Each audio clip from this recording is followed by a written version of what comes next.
Hello everybody, welcome to my sewing room. Thank you for joining me. My name is Carole and this is the third results of my spin of the fabric wheel of fate. If you've never joined me in my sewing room before, I will just explain what this is. This wheel is helping me decide what pattern and fabric to make up next. So I spin once for the pattern and I spin once for the fabric. This started off as a bigger wheel, but now I'm just down to a couple of patterns. I'll put a link below to the playlist in the description box, and then you can catch up on any of the others you have missed. But what did I spin last time and what have I made? It is literally just off the sewing machine because I am so excited. This was an item I didn't think I'd like, but I absolutely love it. The wheel chose for me last time this pattern here, which I'd never made before and had for quite a while, Simplicity 8920.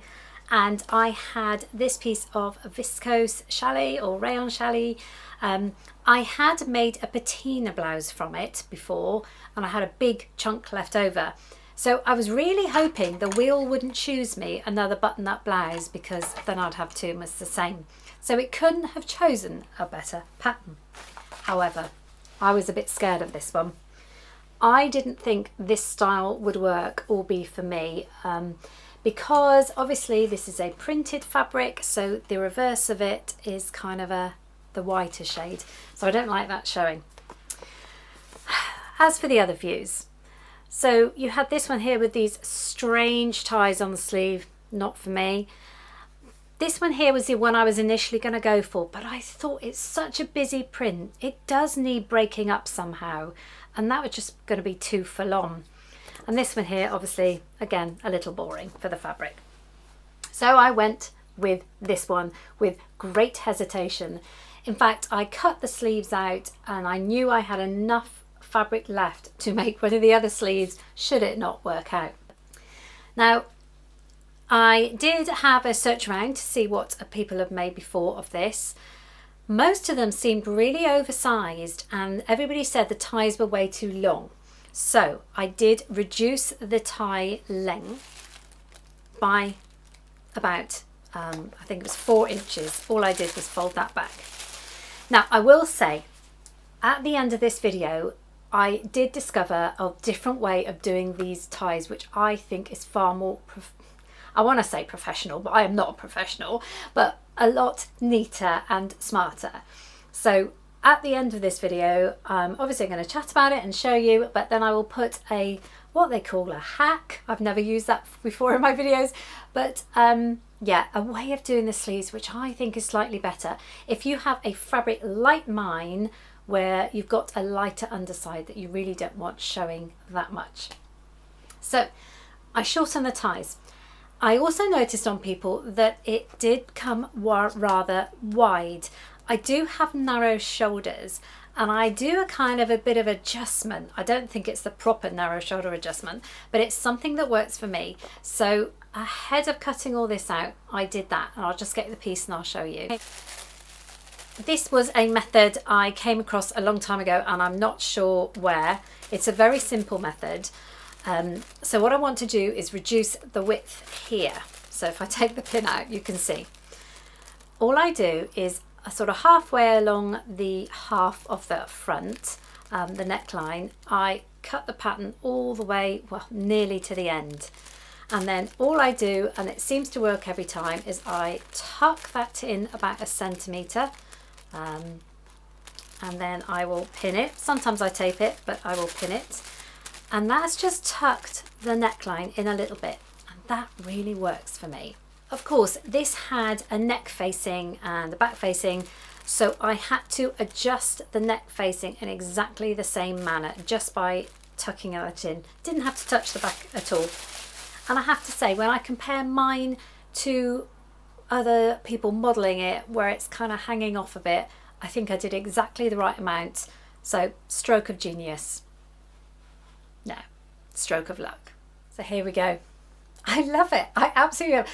I didn't think I'd like sleeves that are fussy. for me, this will be a kind of going out evening top. I really like it.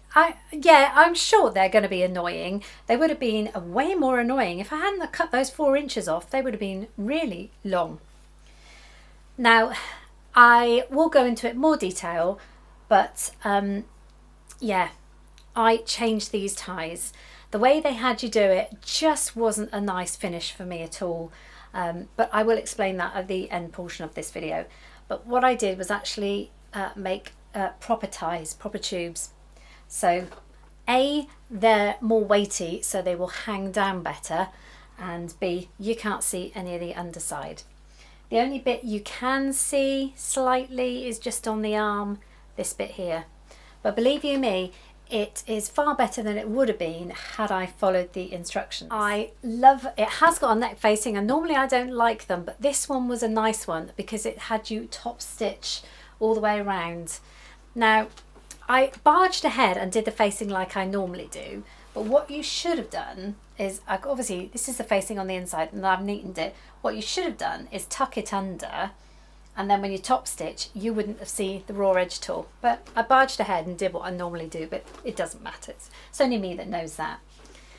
I do get a little bit worried when you top stitch so far away from the neckline, and actually what I did this time is hand basted it all the way around first, because what can happen is the fabric starts to gather and pull as you're top stitching, but it didn't, so obviously the hand basting worked.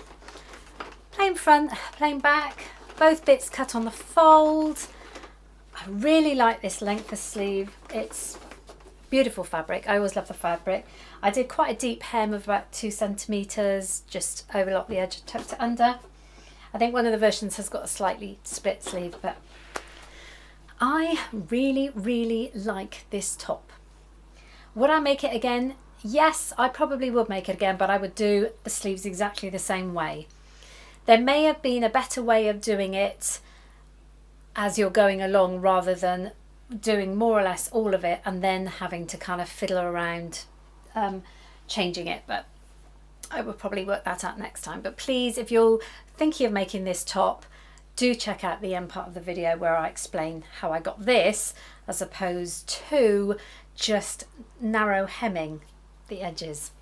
It's not great at all. So now you've seen me in it, modelling around.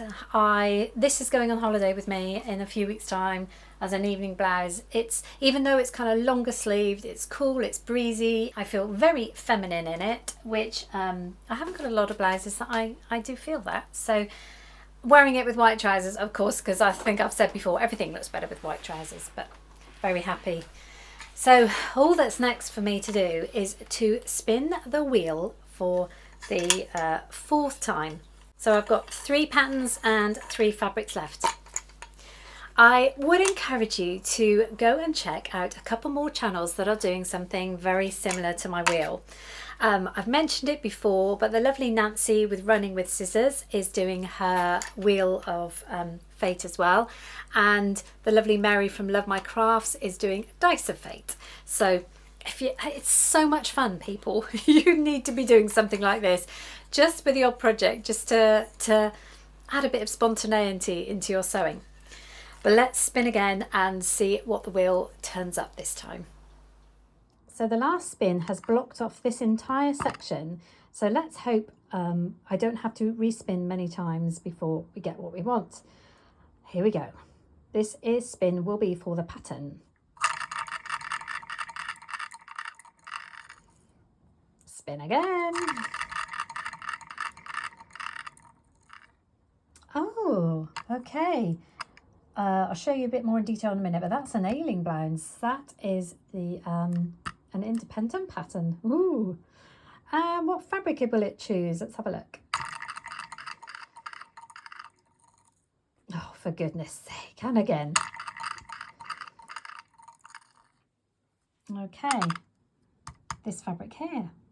This could be nice. I'll get them out and I'll show you. This is the pattern it chose, and it's one that came with a Simply Sewing magazine a couple of years ago probably. The Ailing Blouse by Jennifer Lauren Handmade. I think I've made a t-shirt from her before.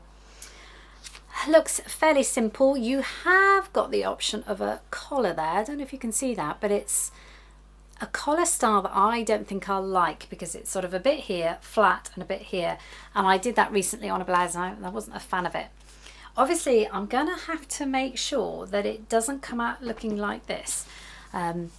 They've got a version there with elasticated cuffs. Yeah, it's just got 2 dots on the front, back.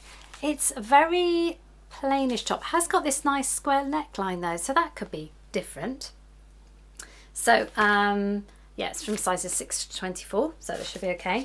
And the fabric it chose was this very fabric that kind of could make your eyes go a bit funny. So yeah, I'm gonna have to make sure it doesn't look too much like this top. A rayon chalet again, very nice, very autumnal, I think. Would look nice with kind of some beige trousers or brown trousers, or even there's some navy in here as well. So quite different in a way to that, I suppose. More autumnal, this is more floral and more spring summer. So thank you very much, Wheel. These are the 2 choices. Yeah, could be interesting, and especially as I've only ever made one of these patterns before. I hope you enjoy this series. I absolutely love making it. It's one of my favourite things to do, in fact. Please join me again for the results, and as I said earlier, if you've missed any of them, I will put the playlist for you to catch up. Thank you for joining me. Please join me again on #FridaySews, and I very much look forward to your company again in my sewing room. If you haven't subscribed already, I would love that. Thank you very much, and thank you for watching. Goodbye for now. So the step I was referring to is one of the final ones, number 23. So it's asking you to narrow hem all the way round there, and you can see you're going to have the wrong side showing. You do narrow hem the top and the bottom. So that is up to that point is where I've changed it from.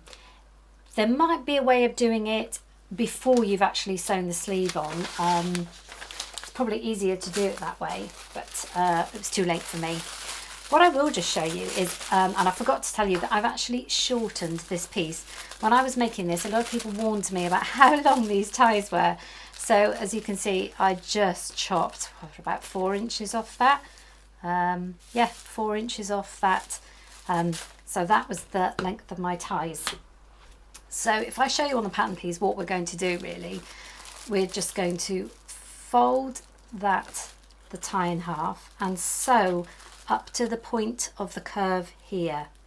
So just where it starts to curve, that is the bit we're going to sew. So we're going to sew, I did it 1 centimetre all the way around, and then obviously finish the tie off. So here we have this now, right sides together. I'm going to sew, as I said, 1 centimetre round, and end just at that point where it curves. Because of this, we're going to have to narrow hem like before. And I'm going to do that both sides, and then I'll come back. So I've sewn the tubes. I'm just going to trim the ends and use one of the prim tools to pop this bit out, because it just makes everything so much easier. And just put the points out.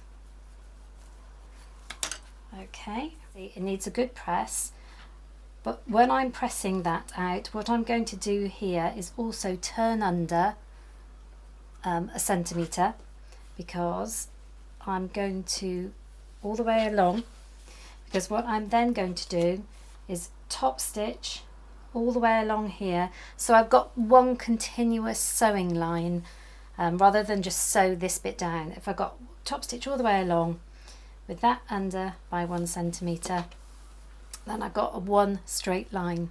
So just to show you, I pressed it and I've turned this up.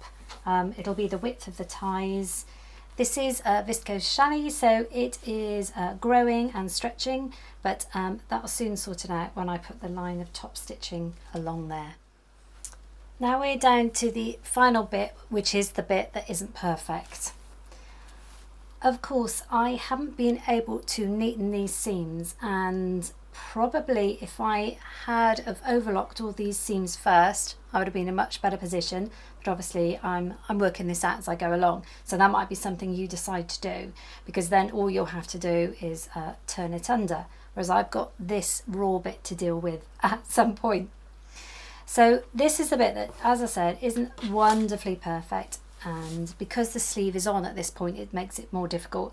But all I'm going to do is narrow hem this edge here down to this point, and this is when it just gets a little bit fiddly. It is doable. I did it on the other one, but as you can see, you'll get kind of a strange bit there. But let's face it, this is the bit that's actually going to be tied, so no one's going to see. And unless you're a competitor on the Great British Sewing Bee, no one's going to come along and examine it. So if you narrow hem along, you're just going to have this thin curved bit which goes into this point here. So all my narrow hem done. This is tailor tacks that I've yet to pull out. So as you can see, what I did do in the end was just, before I did the narrow hem around the sleeve, I just turned those under and just stitched them down, and then stopped at that split point, just to neaten that edge that I was worried about. So I narrow hemmed all the way up across the split to strengthen it, then back down the other side. And this is the bit that I said isn't pretty, but certainly with this fabric I get away with it. It's not too bad, but you've got the narrow hem there. But of course, when we tie the tie, we have some far better looking ties than we would have had before, because you've got right side on both sides and a nice narrow neat hem.